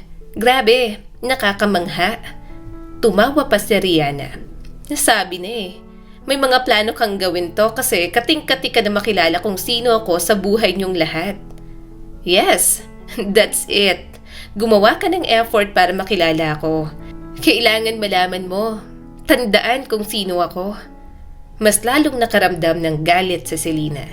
Gusto niya itong sampalin pero pinigilan niya ang kanyang sarili. Humakbang palapit sa Rihanna. Si Lucas, nahulog ka na ba sa kanya? Kawawa ka naman pala. Hanggang pangkama ka lang? Kumuyom ang mga kamao niya. Pero sa halip na ibuhos ang galit, mapanuyan niya rin itong tinawanan. And so what? Nadala niya man ako sa kama. Sure ako nasarapan siya. Nababaliw pa nga eh. Biglang nawala ang ngisi ni Rihanna. Sinungaling? Tinataas mo lang ang ego mo kasi hindi mo matanggap na ginamit ka lang. Si Lucas, marami mang babae ang dumaan sa kanya. Sa akin pa rin uuwi yan. Ako pa rin ang pipiliin dahil mahal niya ako. Eh ikaw, for sure, ngayong may nangyari sa inyo, tapos na siya sa'yo. Sira ka na? Umaasa ka pang mamahalin ka? Sino bang may sabing mahal ko ang lalaking yon? Tanong ni Selena rito. Ikaw lang naman ang nag-iisip na may feelings na ako para sa kanya. Kaya gaano ka nakakasigurado na ginamit niya ako at hindi ako ang nanggamit sa kanya? Nakabawi naman si Rihanna. Pero dihado ka pa rin kasi babae ka. Kahit pa ulit-ulit mong sabihin sa akin yan, alam kong nahulog din ang damdamin mo sa kanya. Pero hindi mo alam na sinasaktan ka lang at ginawa niya lahat ng yon para sa akin. Dahil ganun siya magmahal. Gagawin niya ang lahat para sa akin. Alam mo ba kung bakit kanya nilapitan? Kung bakit kanya pinansin? Kung bakit kanya pinalapit? Ginawa niyang lahat ng to dahil sinabi ko. Sinabi kong gusto kitang masaktan at sumunod siya. Parang may humampas sa dibdib ni Selena. So, aso mo pala siya? Anong sabi mo? Galit na sabi nito. Nanginginig ang kamay ni Selena. Hindi niya marinig ang sarili niyang paghinga. Ang mga salita ay parang kutsilyong dahan-dahang humihiwa ang natitirang buo sa kanya. Pero hindi niya yun pinapahalata. Bakit mo ginagawa to? Malamig na tanong ni Selena. Anong makukuha mo? Ikaw tong sinisira ang mga magulang ko at ang pamilya ko. Tapos ikaw pa ang may ganang sirain ako? Anong karapatan mong gawin yan sa akin? Kasi gusto ko ng katarungan. Bulalas ni Rihanna. Dahil habang ikaw ang lumaki sa buong pamilya, ako ang itinago. Ako ang hindi nakilala ang totoong mga magulang. May kung anong nagbago sa tingin ni Selena. Anong ibig mong sabihin? Anong pinagsasasabi mo? Hindi mo pa rin ba napapansin? Tanong nito. Pareho tayo ng dugo. Pareho tayo ng ama. Hindi ako kabit dahil ang totoo. Daddy ko rin ang daddy mo. Parang huminto ang oras para sa kanya. Hindi siya makapaniwala. Mas matindi pa pala yun kaysa sa pagtataksil. Mas malala kaysa sa inaasahan niyang katotohanan. Ano? Halos pabulong na tanong ni Selena. Ako ang anak sa labas. Ulit ni Rihanna. Anak ng tatay mo sa naging kabit niya. Anak ng tatay mo sa babaeng pinagpalit niya sa mommy mo na boring at puro iyak ang alam. Malakas niya itong sinampal. Huwag kang magsalita ng ganyan tungkol sa mommy ko. Wala kang alam at wala kang karapatan. Kung totoo man ang sinasabi mo, well, sampid ka lang. So shut up. Sinampal din siya ni Rihanna. Manahimik ka rin. Ang dumi ng utak mo para maisip mo na kabit ako ng daddy ko. Bakit? Totoo naman ang sinabi ko ah. Sa tingin mo, buhay ako ngayon kung hindi nagmahal ng ibang daddy natin? Wala nang ilusyon mo. Hindi kayo perpektong pamilya. Oh, So proud ka pa na produkto ka ng pangangaliwa at pagtataksil ng mga magulang mo? Iniisip mo na better ka kaysa sa akin? No, wala ka sa kalingkingan ko. Wala kang kwenta, Rihanna. Parang bibigay ang tuhod ni Selena. Hindi siya makapaniwala sa katotohanan yon. Nagtaksil nga ang kanyang ama noon, pero hindi nito maamin sa kanila na may anak ito sa labas. Pumatak ang luha ni Selena. Hindi niya alam kung alin ang mas masakit. Ang pandilinlang, ang pagpapahiya, o ang katotohanang may kapatid siyang ginawang kaaway ng tadhana. Ang dali para sa'yo! Biglang sigaw ni Rihanna at basag na ang boses. Ang dali ng lahat para sa'yo! Ang buhay mo, ang ganda-ganda. Habang ako, hindi naging maganda ang buhay ko at pinagpasapasahan sa iba't ibang pamilya. Nanigas si Selena. Anong sinasabi mo? Lumaki kang mahal. Patuloy ni Rihanna habang nanginginig sa galit. May tatay na ipinagmamalaki ka. May nanay na ipinaglaban ka. May buhay kang hindi kailanman itinago. Oh, anong magagawa ko? Kasalanan ko ba na mahal ako ng mga magulang ko? Sagot ni Selena at malakas itong sinigawan. You're so unreasonable. Wala akong kasalanan sa'yo. Wala kaming kasalanan ng mommy ko. Anak ka sa kabit ng daddy ko.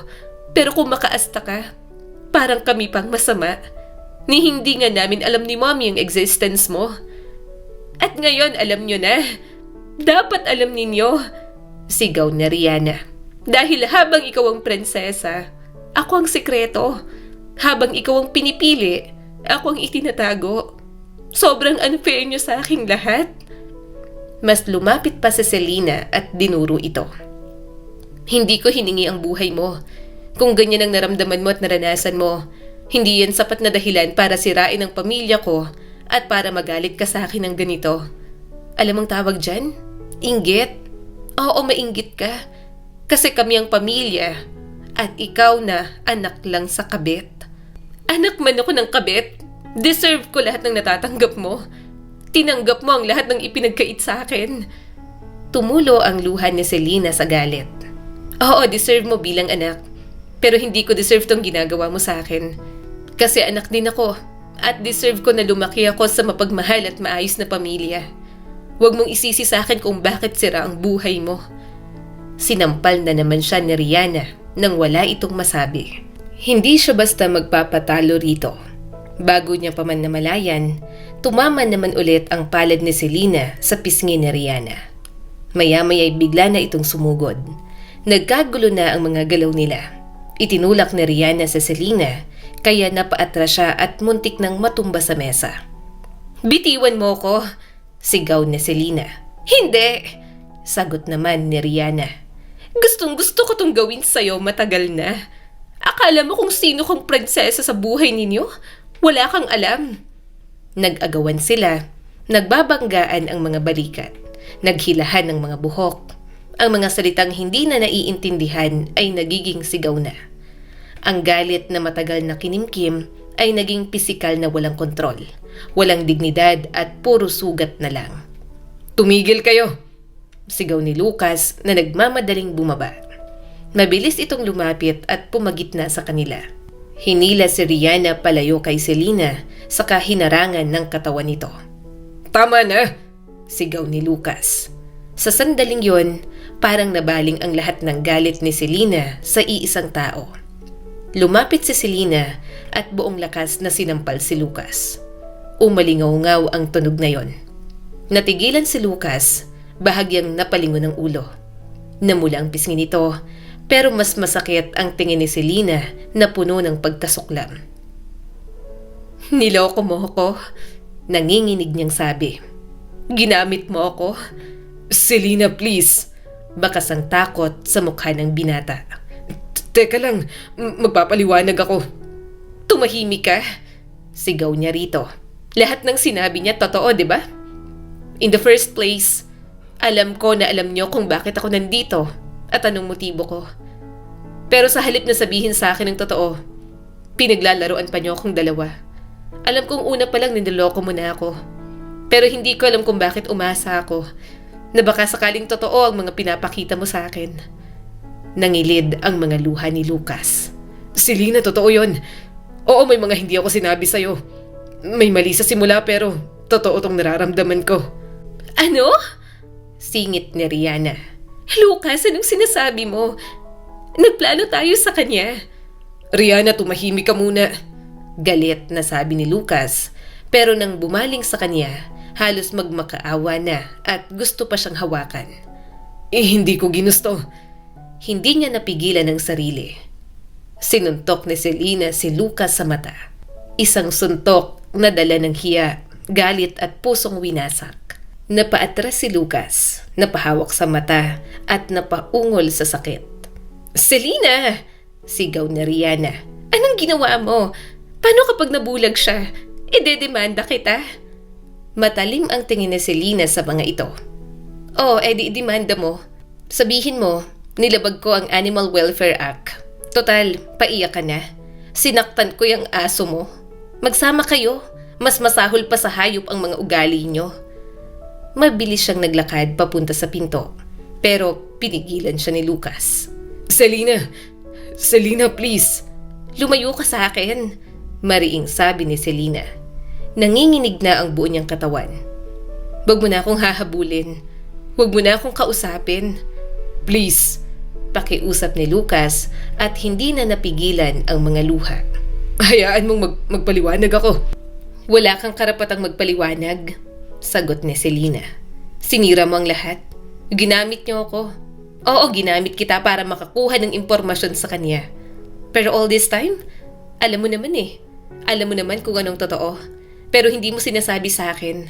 Ano, masaya ka na? Nadala mo na ako sa kama. Sutatantanan mo na ako. Galit na galit ako sa'yo. Huwag ka nang magpakita sa akin kahit kailan. Lumingon siya kay Rihanna na nakatayo sa likod ni Lucas. Tahimik pero may ngiting tagumpay. Napailing na lang siya.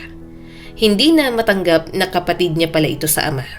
Minsan siyang nangarap noon ng kapatid pero hindi sa ganoong paraan. Pagkatapos, tumalikod siya at naglakad palayo ng mabilis at walang lingon.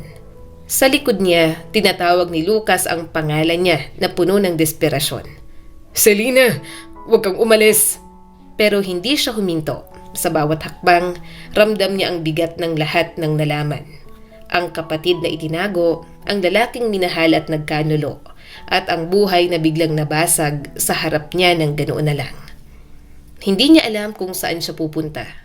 Ang alam niya lang, hindi na siya babalik bilang dating Selena. Kahit alam niyang hindi pa tapos ang trabaho, umuwi na siya at wala nang pakialam. Umuwi si Selena na parang may bitbit na unos na handang sumira ng kahit ano. Hindi siya huminto para maghanda ng sasabihin. Wala na siyang lakas para magplano.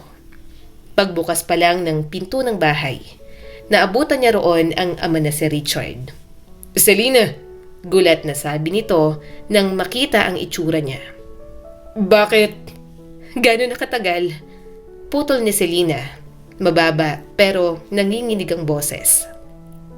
Gano'n katagal mo kaming niloko, Daddy? Dahan-dahang ibinaba ni Richard ang hawak nitong tablet. Anak, anong sinasabi mo? May anak ka sa labas? Derechahan niyang sabi. At alam mo yun, matagal na pero pinili mong itago sa amin ni Mommy. Ang mami ko, ako, mabaliw-baliw nakakaisip kung sino bang pinagkakaabalahan mo. Yun naman pala, matagal ka nang nakapagtaksil dahil may anak ka na sa iba. Napalunok si Richard. Selena, I'm sorry. Natakot lang akong sabihin dahil natatakot akong iwanan ako ng mommy mo noon. Saktong pumasok si Claudine mula sa kusina. May hawak na sandok at may munting ngiti pa sa mga labi. Pero nang maabutang nagtatalo sila, agad na naglaho yun. Anong nangyayari? Tanong ni Claudine. Doon tuluyang bumigay ang tinig ni Selena. Mami, yes. May babae siya pero dati pa't matagal niyang tinago. Pero alam mo kung anong mas worst? May anak siya sa labas. Si Daddy, may anak siya sa ibang babae. Tinago niya yun sa atin ng ilang taon. Nalaglag ang sandok sa sahig. Ano? Richard, anong sinasabi ng anak natin? Lumapit si Richard at bumagsak ang mga luha. Claudine, I'm sorry. Naduwag akong sabihin sa inyo. Pinabayaan ko rin ang anak ko sa ibang babae para panindigan kayong dalawa at itago lahat ng yun. Sorry na matagal kong itinago. Pero ang anak ko, ngayon pa lang ako nakakabawi sa kanya. What? Daddy, ang anak mong inggitera at ako ang sinisisi kung bakit wala siyang masayang pamilya. Galit na tanong ni Selena. Halos kasing edad ko lang ang anak niyo, Mommy. Hindi na napigilan ni Claudine ang mga hikbi. Kailan pa? Bakit mo to nagawa? Ang tagal ng pagsisinungaling at pandoloko mo sa amin ni Richard. Mariing umiling ang kanyang daddy. Claudine, isang beses lang ako nagkamali. Pero nang maipanganak niya si Rihanna, itinigil ko na. Hindi na ako nakipagkita sa kanya at wala na rin akong balita sa naging anak namin. Ngayon ko pa lang nakilala si Rihanna nang magpakilala siya sa akin. Oo, nagkamali ako. Nagkaroon ako ng relasyon sa ibang babae nung mga unang buwan pagkatapos ng kasal natin. Nung mga panahong nagkakalabuan tayong dalawa, Claudine. Pero pinagsisisihan ko yun ng sobra. Hindi ko masabi sa'yo dahil alam kong masisira tayong dalawa. Na kapag sinabi ko pa at inamin ko, mas lalo ka lang magkakaroon ng dahilan para iwan ako noon. Sorry, natakot lang ako. Nitong mga nakaraan na kinokompronta mo ako. Hindi kita masagot-sagot pero si Rihanna ang pinagkakaabalahan ko. Hindi ko masabi sa'yo dahil hindi ko kayang aminin na may anak ako sa labas. Na may naging produkto ang pagtataksil ko na kahit isang beses ay hindi mo nalaman. Mas lalong tumindi ang iyak ni Claudine. Wala siyang ibang magawa kundi yakapin ito. Kung masakit para kay Selena, alam niyang mas masakit para sa kanyang ina. Sumingit sa Selena at hindi na kayang manahimik. At hindi lang yun, Mommy. Ang anak niya sa labas, sobrang insecure niya sa akin. Gustong-gusto niya nang masasaktan ako. Napatingin si Richard kay Selena. Anong ibig mong sabihin? Si Rihanna, sagot niya at mariing nagpaliwanag. Sinadya niyang lapitan ako. Ininsulto niya ako. Pinahiya at ipinamukha sa akin na ako ang may kasalanan kung bakit siya itinago. Sa akin niya sinisisi kung bakit siya pinabayaan. Napahawak si Claudine sa dibdib. Bakit? Bakit gano'n ang ginawa ng anak mo, Richard? Tumayo si Richard. Hindi ko alam na aabot sa ganito. Baka naman may ginawa ka sa kanya kaya ganun siya. Hindi makapaniwala si Selena sa sinabi ng kanyang ama. Kailanman ay naging kakampi niyang daddy niya sa lahat ng bagay. Palaging si Selena bago ang lahat. Pero mukhang nagbago na yon dahil kay Rihanna. Daddy, talagang pinagtatanggol mo siya kung para sa akin? Puno ng hinanakit na tanong ni Selena. Oo, intensyon ko na lumapit sa kanya at maghanap ng impormasyon. Kasi ikaw din naman ang may kasalanan eh. Hindi mo sabihin sa amin kung anong kinalaman niya sa'yo. Sa sobrang sinungaling mo, Daddy, alam mo bang naisip ko pang kabit mo siya? Ha? Napapikit si Richard. Bumagsak naman ang mga luha ni Selena. Pero sa halip na makahanap ng impormasyon, ako pa ang ginamit at pinaglaruan ng anak mo. Na para bang mahalaga sa kanya na makaganti sa akin. Na masira ang buhay ko kasi ganun ang naranasan niya. Bakit ganun? Oo, nakasama mo ko simula baby. Pero bakit kahit nagsabi ako ng totoo, parang ako pa rin ang mali? Ano? Mas mahal mo ng anak mong si Rihanna ngayon? Wala akong mas mahal sa inyo. Huminga ng malalim si Richard. Pareho ko kayong mahal. Ang akin lang intindihin mo siya, Selena. Sinaktan siya ng mga taong umampun sa kanya. Marami na siyang pinagdaanan. Kaya gusto kong bumawi sa kanya para mabawasan ang guilt na nararamdaman ko. At the expense of what, Daddy? Ang saktan kami at isang tabi ng Mommy? Mas mahalagang feelings niya kasi nagdusa si Rihanna? Bakit po, Daddy? Sa tingin mo po ba, hindi kami nagdudusa ngayon sa mga kasinungalingan mo? Ang sakit ng ginawa mo sa amin ni Mommy. Nang lumabas ang katotohanan, bigla kang naging maunawain sa kanya. Parang kailangan mo siyang ipagtanggol at kami pang masama. Anak ko rin siya. Sagot ni Richard at puno ng guilt ang mga mata. Buong buhay niya, wala akong nagawa. At ako, tanong ni Selena habang nangingilid ang luha. Ako ba, hindi ba ako ang anak mo? Dahil sa kanya handa kang umintindi? Sa akin inaasahan mong magpapatawad agad ako kasi mas naging okay ang buhay ko. Ganun ba ang gusto mong mangyari, Daddy? Napayo ko si Richard. Gusto ko lang bumawi. At sa pagbawi mo, sinasaktan mo ako, Daddy. Mariing sabi ni Selena habang patuloy sa pag-iyak. Sobrang sama ng loob niya. Hindi niya kayang manatili doon. Baka kung ano pa ang masabi niya. Selena, saan ka pupunta? Tanong ng mommy niya nang kinuha niya ang kanyang bag. Sa condo muna ako, Mami.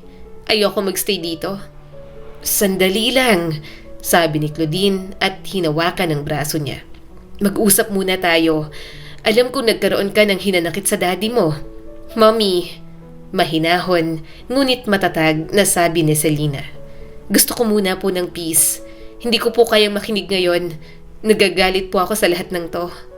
Hinalikan niya ang noo ng ina bago umalis ng bahay. Hindi niya nalingon ang ama na tahimik lamang ng sandaling yon. Sana, nun mo pa sinabi, sabi niya habang pinapaandar ang sasakyan. Baka hindi ganito kasakit. Nang makarating sa kondo, wala siyang ibang ginawa kundi ang umiyak na lang. Wasak na nga ang puso niya, ganun pa ang nangyari sa kanyang pamilya. Sa mga sumunod na araw, natutunan niyang mabuhay sa katahimikan. Tanging tawag lang ng mommy niya ang kanyang sinasagot. Nagluluto siya ng simpleng pagkain, naglilinis at nanonood ng TV nang walang kasama. Hindi muna siya lumabas dahil wala siya sa mood. Mag-isa siya ngayon, mas okay sa kanya yon. Gusto niya ng panahon para mag-isip at para pagnilayan lahat ng mga bagay na nangyari sa kanya. Nang magkaroon na ng lakas na loob na lumabas, ginawa na yon ni Selena. Gusto niyang magliwaliw muna kahit paano, kaya inabala niya na lang ang sarili sa shopping. May mga natatanggap siyang email sa trabaho, pero babayaran niya na lang ang kung anumang danyos sa breach of contract niya. Kaso, may asungot na biglang manggugulo sa kanya. Selena, nagmamadaling sabi ni Lucas nang makita siya sa labas ng isang shop. Mukhang kanina pa itong naghihintay sa kanya roon. Anong ginagawa mo rito? Malamig niyang tanong sa binata. Napalunok si Lucas. Gusto kitang makita at makausap. Please, pagbigyan mo na ako. Hindi ba't sinabi ko sa'yo na huwag ka nang magpapakita sa akin? Ano bang hindi mo maintindihan doon? Napalunok si Lucas at napatingin sa mga pinamili niya. Ilang linggo pa lang ang lumilipas pero mukha na itong stress sa mga nangyari. Namili ka? Ako nang magbubuhat ng mga dala mo. Ihahatid na kita sa tinutuluyan mo. Alam ko na umalis ka sa inyo. Pwede ba? Tantanan mo na ako. Naiinis niyang sabi at tinalikuran ito. Pero sumunod pa rin talaga ang binata. Come on, Selena. Kausapin mo ako. Alam ko nagkamali ako pero pinagsisisihan ko na yon. Please, sobrang miserable ko na wala ka na. Na hindi mo ako kinakausap. Nagmamakaawa ako. Please, makinig ka naman. Mahal kita. Natigilan siya sa paglalakad. Lumingon siya rito at masama itong tiningnan. Anong mahal? Ganyan ka na ba kadesperado? Kayo ni Rihanna? Napasakitan ako? Napakasinungaling mo. Nangislap sa luha ang mga mata ni Lucas. Nagsasabi ako ng totoo sa'yo. Oo, nagkamali ako. Nagkaroon ng plano pero itong nararamdaman ko, hindi to kasinungalingan. Talagang mahal kita. Mahal na mahal kita. Kaya kong talikuran ang lahat para sa'yo. Sinungaling? Mariin niyang sabi rito. Hindi mo ko mahal. Ang mahal mo si Rihanna kasi aso ka. Tumulo ang mga luha ni Lucas at bakas ang sakit sa mga mata. Oo, mahal ko siya. Siguro nga minahal ko siya. First love ko siya at kababata ko. Sinunod ko ang gusto niya. Ang magpapasaya sa kanya na pasakitan ka. Kasi siguro nga mahal ko siya. Walang hiya ka? Mabilis na pinunasan ni Selena ang mga luha at masama itong tiningnan. Magsama kayo? Makinig ka muna. Humakbang papalapit si Lucas sa kanya. Pero nang makilala kita, hindi ko na alam kung pagmamahal pa bang nararamdaman ko para sa kanya. Naiintindihan mo ba? Sinasabi ko noon na mahal ko si Rihanna, kahit na marami akong babaeng minamata. Kasi ang tingin ko noon, kapag nagsawa na ako sa mga babae, sa pagiging babaero ko, siya na lang ang magiging last choice ko. Umiwas siya ng tingin dito. Umalis ka. Doon ka na. Wala na akong pakialam sa'yo. Marahang hinawakan ni Lucas ang mukha niya at inilapit ang mukha sa kanya. Pero ikaw, simula nang makilala kita, pakiramdam ko, mawawalan ako ng hininga kung hindi ikaw ang last choice ko. Ngayon ko lang naramdaman to. Sa'yo lang. Handa akong kalimutan lahat kahit si Rihanna. Nakilala ko buong buhay ko para lang makasama ka. Para lang mahalin ka. Selena, mahal kita. Ikaw ang pumatay sa pagkababaero ko. Ikaw na lang ang hinahangad ko ngayon. Simula nang makilala kita, hindi ko na magawang tumingin sa iba. Hindi ko na magawang maging masaya kapag hindi ikaw. Sobrang lakas ng tibok ng puso ni Selena. Hindi niya batid kung dapat bang pagkatiwalaan si Lucas. Pero ang alam niya lang, mahal na mahal niya rin ito. Kaya ang masakit sa kanya na may connection ito kay Rihanna. Inalis ni Selena ang kamay nito sa mukha niya. Hindi ako naniniwala sa'yo. Tigilan mo ako. Nasaktan na ako at ayoko na. Tama na, Lucas. Ang dami nang nangyari sa buhay ko. Huwag ka nang dumagdag. Tumalikod siya pero bago pa makapagpatuloy, muling nagsalita si Lucas. Hindi kita titigilan, Selena. Mahal kita at gagawin ko ang lahat para mapatawad mo ako. Para malaman mong totoo ang nararamdaman ko at hindi na kita lolokohin at pagsisinungalingan pa. Sa mga sumunod na araw, hindi na nagpakita pa si Lucas. Tinawanan niya na lang yon. Pero may munting sakit sa kanya kasi kahit paano, umaasa siyang susuyuin siya ng binata. Pero isang gabi, pauwi si Selena mula sa grocery nang mapansin niyang bukas ang ilaw sa bakanting unit sa tapat ng kondo niya. Hindi na yun bakante gaya ng dati. Pero nanlaki ang mga mata niya nang makitang nakatayo si Lucas sa loob. Nakasando at jeans, hawak ang martilyo. May pintura pa sa braso at may alikabok sa buhok. Anong ginagawa mo rito? Gulat na tanong ni Selena. Ngumisi naman si Lucas na pawis at naghubad pa ng sando sa harap niya. Bagong kapitbahay pala kita. What a coincidence. Coincidence mong mukha mo? Imposibleng hindi mo alam na dito ako nakatira. Sinamaan niya ng tingin ang katawan nito. At talagang naghubad ka pa sa harap ko. Anong akala mo sa akin? Madadala sa katawan mo?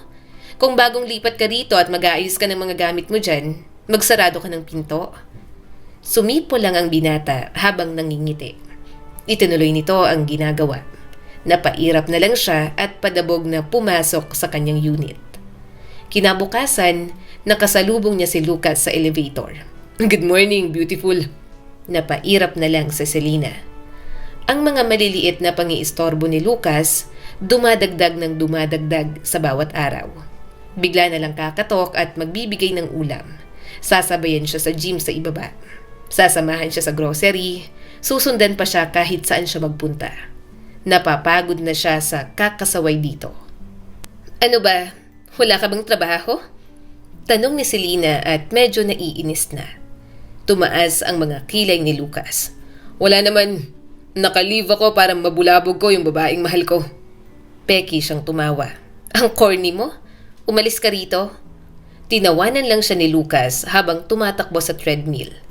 Ayaw niyang pansinin, hindi niya gustong magpadala sa mga panunuyo ng binata. Pero may pagkakataon, lumalambot din talaga siya pagdating kay Lucas. Nakakapanghina sa tuwing sinusuyo siya ng buong puso nito. Habang unti-unting naghihilom ang puso ni Selena, paunti-unti ay binubuksan niya ang kanyang puso't isipan sa katotohanang may kapatid siya sa kanyang ama. Ganon din naman kasi ang ginagawa ng kanyang mommy. Kahit anong galit pa rin naman kasi nilang dalawa, hindi na mababago na anak ng daddy niya si Rihanna.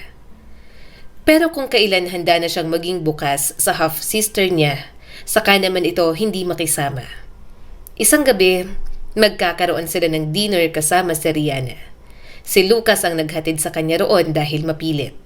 Pagbaba niya, hindi niya naman inasahang sasalubungin siya sa galit ni Rihanna. Mga agaw ka? Bulalas nito bago pa sila makapasok sa bahay. Kumunot ang noo ni Selena. Ano na namang problema mo? Anong problema ko? Ikaw! Inagaw mo sa akin si Lucas. Nagsalita naman ang binata. Hindi tayo, Rihanna. Walang inagaw sa'yo ang kapatid mo. Nangilid ang mga luha nito. Ano? Akala ko magkakampi tayo, Lucas. Matagal tayong magkakilala. Bakit mas pinipili mo na ngayon ang babaeng yan? Stop it. Kapatid mo siya. At pinipili ko si Selena kasi siyang mahal ko at hindi ikaw. Saad ni Lucas. I'm sorry kung napaasa kita. Pero wala rin naman tayong matinong usapan tungkol sa ugnayan nating dalawa. Nang babae ako, marami ka rin naging boyfriend. Para sa akin, hindi seryoso yon. Pero kay Selena, gusto kong magtagal kami. Siya talagang mahal ko. Bumagsak ang mga luha ni Rihanna at hindi makapaniwalang tumingin sa kanilang dalawa. Hindi. Ayoko. Hindi ako papayag. Hindi kayo magkakakilala kung hindi dahil sa akin. Pinipigilan na si Selena na mainis pero sa pag-uugali ng dalaga, hindi niya na talaga mapigilan pa. Well, then, this is your karma. Si Lucas ang karma mo. Kasi hindi mo inasahan na yung taong akala mong katulong mo para masaktan ako, nahulog sa akin. At para naman mas masaktan ka pa, pakakasalan ko pa para mas lalo kang magsisi dyan. Sinigawan siya ni Rihanna at hinila ang buhok niya. Agad namang pumagitna si Lucas. Sobrang daming nangyayari na namalaya niya na lang na lumabas na pala ang mga magulang niya. Anong nangyayari dito? Malakas na sigaw ni Richard. Rihanna! Bakit mo sinasaktan si Selena? Agad na lumapit si Claudine sa kanya at bakas ang galit at pag-aalala. Anong ginawa sa'yo? Mga agaw ang babaeng yan. Inagaw niyang lalaking mahal ko. Lahat na lang talaga. Umiiyak na sigaw ni Rihanna. Napasinghap si Selena nang biglang sampalin ni Claudine ang dalaga. Agad niya itong hinawakan sa braso. Hindi mapanakit ang mommy niya. Hindi ito ang klase ng tao na mabilis maubusan ng pasensya. Pero iba nga talaga siguro kapag anak na nito ang nasaktan. Tita, humihikbing sabi ni Rihanna. Daddy, sinampal ako ng asawa mo. Gigil na inilabas ni Claudine ang papel sa envelope. Pina-DNA test ko kayo ni Richard. Sinungaling ka. Niloko mo kami at ang asawa ko. Hindi ka anak ni Richard. Anak ka ng kabit niya sa ibang lalaki. Alam mo at ngayon ang lakas ng loob mong saktan ng anak ko? Nanlaki ang mga mata ni Rihanna. Parang hindi nito inasahan na mahuhuli sa sariling kasinungalingan. Wala itong nasabi. Dali-dali itong umalis at hindi na lumingon pa sa kanila. Napailing ang daddy niya at tumawag ng gwardya. Ipaharang niyo sa mga guard sa entrance. Ipapahuli ko siya sa mga pulis. Gulat na gulat siya sa mga nangyari. Hanggang sa kinausap siya ni Claudine. Nalaman niya na ang dinner na yon ay para pala isiwalat ang kasinungalingan ni Rihanna. Hindi maniwala ang kanyang ina, kaya lihim itong nagpa-DNA test at lumabas nga ang totoo. Anak, I'm sorry. Naluluhang sabi ng kanyang ama. Niyakap ni Selena na parang bata ang kanyang papa. Nagkamali man ito, hindi niya pa rin kayang tiisin si Richard. Para sa kanya, mananatili itong daddy na mahal niya. Pagkatapos ng gabing yon, sinampahan nila ng kaso si Rihanna. Pero nakipag-areglo na lamang at hinayaan nilang pumunta sa ibang bansa. Hindi na rin ito pwedeng manggulo sa kanila. Sila naman ni Lucas, nagkaroon ng civil wedding. Hindi man naging maganda ang kanilang unang pagtatagpo, naging mahirap man ang taong yon para sa kanila. Para sa kanilang lahat, naniniwala na lang si Selena na may dahilan kung bakit nangyari ang mga dapat nangyari. Ang kwentong ito ay nagpapaalala sa atin na gaano man kasakit ang isang katotohanan, mas mabuti pa rin yon kaysa mabuhay tayo sa buhay na puno ng kasinungalingan. Muli, ako po si Skylar Guro at sana may bago na naman kayong natutunan sa kwento natin ngayon. Maraming salamat po.